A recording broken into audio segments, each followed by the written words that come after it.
आज हम बनाने जा रहे हैं गर्मियों की सबसे ख़ास और स्वादिष्ट मिठाई, जिसका नाम है मैंगो रसमलाई। तो चलिए शुरू करते हैं बनाना। तो सबसे पहले हमें क्या करना है कि अच्छे पके हुए आम ले लेना है गूदे वाले।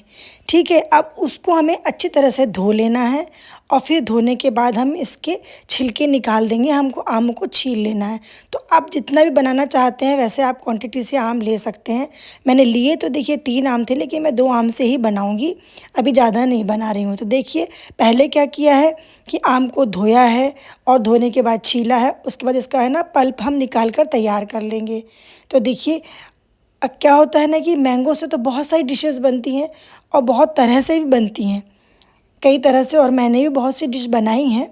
तो लेकिन जो आज मैं बनाने जा रही हूँ ना, एक तो ये सबसे ख़ास है गर्मियों में खाने वाली, क्योंकि रसमलाई का नाम लेते ही और बस मतलब ऐसा मन करता है, गर्मी आई नहीं कि रसमलाई वगैरह जो ठंडी ठंडी चीज़ें होती हैं ना वो बहुत अच्छी लगती हैं। तो देखिए पहले क्या किया है कि हमने उस पल्प को अच्छे से काट के इसका पल्प निकाल लिया है आम का, और फिर मिक्सर जार में मैंने इसको डाल दिया है।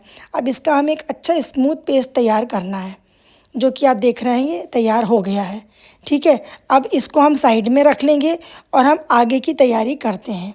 तो क्या करना है, हमें इस रसमलाई में हमें ब्रेड का यूज़ करना है। देखिए जैसा कि मैं आपको बोली ना कि मैं जो अभी जो बना रही हूँ ना, जो रसमलाई, ये ऐसी रसमलाई आपने शायद पहले कभी नहीं खाई होगी, और खाई हो तो मुझे कमेंट कर कर ज़रूर बताइए, क्योंकि ये जो मैं बना रही हूँ आज इस तरह से मैंने खुद भी फर्स्ट टाइम ही बनाई है। मैं बना रही थी, सोचा कि देखती हूँ अगर अच्छी बनेगी तो मैं आप लोग के साथ शेयर करूँगी, वरना मैं वीडियो नहीं डालूँगी। पर ये रसमलाई बहुत अच्छी बनी थी, टेस्ट भी बहुत अच्छा था, इसलिए मैं आप सबके साथ शेयर कर रही हूँ। तो आप देखिए ब्रेड के हमने कॉर्नर्स कट कर लिए हैं, अगर नहीं भी कट करेंगे तो चलेगा, लेकिन कॉर्नर्स को कट कर लिया और थोड़े से दूध में इसे हमने गर्म करके इस तरह से इसे गला लिया है। और फिर हमने क्या करा है कि उसको साइड में रख दिया है, और ये जो पल्प था ना उसको हमने थोड़े से 1 चम्मच घी में डाल के और इसे थोड़ा हम सेक लेंगे। ऐसा पेस्ट जो है ना इसको सेकते जाएंगे। और उसके बाद हम क्या कर रहे हैं कि इसमें ये जो ब्रेड रखी थी ना उसको भी हम इसके साथ में मिक्स कर देंगे। तो आप ये देख सकते हैं कि इसमें हम अच्छी तरह से मिक्स कर रहे हैं। अब यहाँ पर मैं आपको एक टिप्स दूंगी कि अगर आपको ब्रेड को दूध में नहीं गला के रखना है, जैसे जो मैंने अभी दूध में गलाई थी ना वैसे नहीं गलाना है, तो डायरेक्ट भी आप इसमें मैंगो के साथ ऐड कर सकते हैं, क्योंकि ब्रेड तो गर्म होते से ही गल जाएगी। ठीक है, अब हमें क्या करना है कि इसको थोड़ा ठंडा करने के बाद और इसको फिर से हमें मिक्सर जार में डालकर इसको फेंटना है, मतलब कि इसका एक हमें गाढ़ा सा पेस्ट तैयार करना है। अब इस टाइम पर अगर आपको लगता है कि आपका जो ये बैटर आप तैयार करे हैं, जो आप ये डो तैयार करे हैं, ये अगर लगता है कि गीला है, ऐसा सॉफ्ट थोड़ा सा नरम है, तो आप इसमें ब्रेड क्रम्स मिला सकते हैं। और जैसे ब्रेड का आप चूरा बना सकते हैं, क्रम्स आपके पास रखे हैं तो वो भी डाल सकते हैं। तो मैं आपको ये एक टिप्स दे रही हूँ कि अगर आपको बनाने में दिक्कत जाती है इसका, जैसे हमें क्या करना है, थोड़ा सा टाइट डो चाहिए, ज़्यादा टाइट नहीं लेकिन हल्का सा टाइट डो तैयार करना है इसका, ये ब्रेड के साथ। ठीक है, अब यहाँ पर आप ब्रेड की जगह पर सूजी का भी यूज़ कर सकते हैं। सूजी को दूध में उबालने के बाद फिर उसमें आप प्यूरी डाल सकते हैं, ऐसे भी बना सकते हैं। तो मैंने अभी क्या किया है कि एक छन्नी ले ली है, उस छन्नी में हमने क्या करा है कि थोड़ा सा घी लगा लिया है। और अगर आपके हाथ में ये चिपक रहा है तो आप क्या कर सकते हैं कि थोड़ा सा हाथ में भी घी लगा सकते हैं। घी को इस तरह से हमें हाथों में लेना है और इसके गोल गोल इससे पेड़े बना लेना है, जैसे हमारी रसमलाई की जो पेड़े बनते हैं ना, उसको हम देखा है आपने कि पनीर से ही बनाते हैं, छेना से बनाते हैं। वही मैं आपसे कह रही थी कि मैं आज थोड़ी अलग तरह से रसमलाई बनाऊंगी। तो देखिए अभी क्या है ना कि हम बना रहे हैं मैंगो रसमलाई, तो उसमें अगर हम मैंगो का यूज़ प्यूरी का यूज़ कर रहे हैं तो हम इसमें भी करेंगे ये बनाने में। तो देख सकते हैं आप।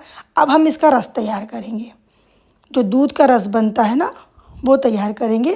तो एक कढ़ाई ले लिए, उसमें अब हमने दूध डाल दिया है, 1 लीटर से थोड़ा सा कम दूध डाला है, और इसे हम अच्छी तरह से पकाएंगे।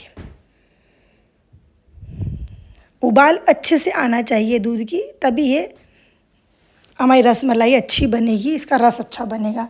अब देखिए मैं आपको दिखा रही हूँ कि साइड में मैंने एक तपेली रखी है, उसमें थोड़ा सा पानी रखा है।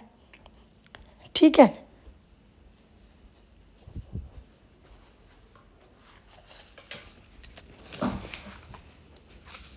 अब ये पानी रख दिया है, थोड़ा पानी उबल जाएगा, उसके बाद हम इसके ऊपर जो हमने बॉल्स बना के रखी थी, जो छोटी छोटी गोलियां बनाई थी पेड़े जैसे, उसको हम इसके ऊपर, छन्नी को इसके ऊपर रखेंगे। देखिए अभी आप देख रहे हैं कि दूध उबल रहा है, इसमें मैंने थोड़ी शक्कर भी डाल दी है और अभी हमको इसको दूध को अच्छी तरह से और उबालना है।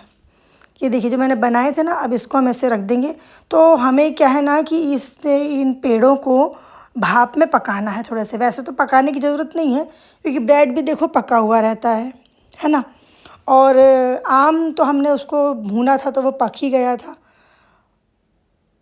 अब ये देखिए मैं इस दूध में डाल रही हूँ जो दूध मसाला आता है, पैकेट आता है उसका, मार्केट में मिल जाता है, तो वही डाल रही हूँ। उसके डालने से क्या होता है ना कि दूध का जो कलर है वो बहुत अच्छा हो जाता है, केसरिया कलर बन जाता है, क्योंकि इससे इसके अंदर ये रहता है केसर का कलर, और केसर के धागे भी इसी में रहते हैं। फिर मैंने है ना 3-4 कूटी हुई इलायची डाल दी है। हरी इलायची को मैंने दरदरा सा कूट लिया था, उसके बाद डाल दिया है। अब देखिए मैं आपको ये दिखा रही हूँ कि देखिए पहले से ही काफ़ी फूल गई है, तो ये भाप में हमारी ये अच्छी तरह से पक गई हैं। ये देखिए मैं आपको दिखा भी रही हूँ, ये हमारे पेड़े बहुत अच्छी तरह से फूल गए थे। अब हमारा है ना ये रस भी बनकर तैयार हो गया है। थोड़ा ठंडा होने के बाद हमने जो आधा पल्प बचा के रखा था, आधा हमने उसमें डाल दिया था, ब्रेड के साथ डाला था, और आधा हमने ये बचा के रख लिया था। तो इसको हम ये जो रस बना के रखा है ना, इसमें मिक्स कर देंगे। अब यहाँ पर देखिए मैंने क्या किया है ना कि पल्प को ठंडा होने के बाद मिक्स किया है, और अगर आप चाहें ना तो इसको थोड़ा थोड़ा करके डालेंगे, या फिर अगर आपको थोड़े इसमें लम्स नहीं चाहिए, मुझे थोड़े से लम्स अच्छे लगते हैं इसलिए मैंने इसे बहुत अच्छी तरह से नहीं फेंटा है। आप चाहें तो पल्प डालने के बाद बहुत अच्छी तरह से फेंट भी सकते हैं। अब ये देखिए जो हमने इसके पेड़े बना के रखे थे रसमलाई के लिए, तो इसके अंदर हम ये डाल देंगे इस तरह से। इनको इस रस के अंदर डाल दिया है, तो देखिए कितनी फटाफट हमारी रसमलाई बनकर तैयार हुई है। इस मैंगो रसमलाई का स्वाद इतना अच्छा है कि एक बार खाएंगे तो बार बार बनाने का इसका मन करेगा। सच में ये बहुत ही टेस्टी बनी थी। अगर आपको मैंगो रसमलाई की रेसिपी पसंद आई है तो लाइक शेयर सब्सक्राइब करना बिल्कुल भी ना भूलें। तो देखिए सिर्फ 5 मिनट में तैयार होने वाली है मैंगो रसमलाई, देखकर आपका भी दिल एकदम खुश हो जाएगा।